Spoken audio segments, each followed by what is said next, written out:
వచ్చి తాకు, రా నా పక్కలో చేపెట్టు అని అంటే ఒక ఆయన వచ్చి పక్కలో చేపెట్టాడు.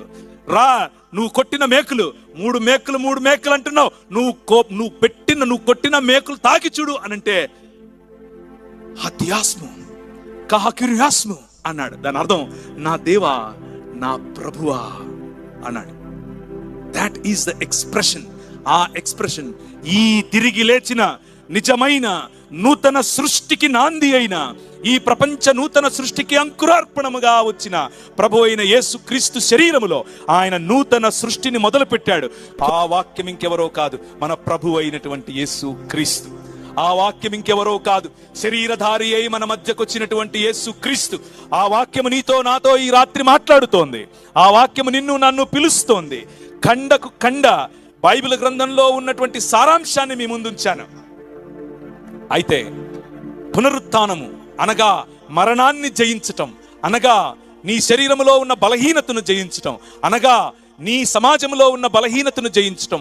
మానవుడు దేవుణ్ణి తృణీకరించిన కారణం చేత కళ్ళుండి చూడలేని సమాజంగా మారాడు, చేతులుండి పని చేయలేని సమాజంగా మారాడు, నోరుండి మాట్లాడలేని సమాజంగా మారాడు, కాళ్ళుండి నడవలేని సమాజంగా మారాడు. కాబట్టే తన చేతి పనుల పైన ఆధారపడి నాలాగా నువ్వు చూడలేవులే అని మొక్కే పని చేస్తున్నాడు, అని సాష్టాంగపడే పని చేస్తున్నాడు. కానీ కళ్ళుండి చూసే, నోరుండి మాట్లాడే, చేతులుండి అద్భుతమైన కార్యములు చేసే ఈ రాజు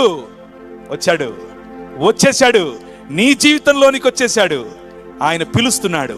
ఈరోజు రాత్రి ఒకవేళ కూర్చున్నటువంటి మీలో, మైకుల ద్వారా వింటున్నటువంటి మీలో, లైవ్ ద్వారా చూస్తున్నటువంటి మీలో, మీ హృదయంలో, మీ హృదయానికి పట్టినటువంటి పాపం అనేటటువంటి ఈ రోగం, ఈ దేవుణ్ణి తిరస్కరించటం అనేటటువంటి రోగం, దాని నుంచి మీకు విముక్తి కావాలా?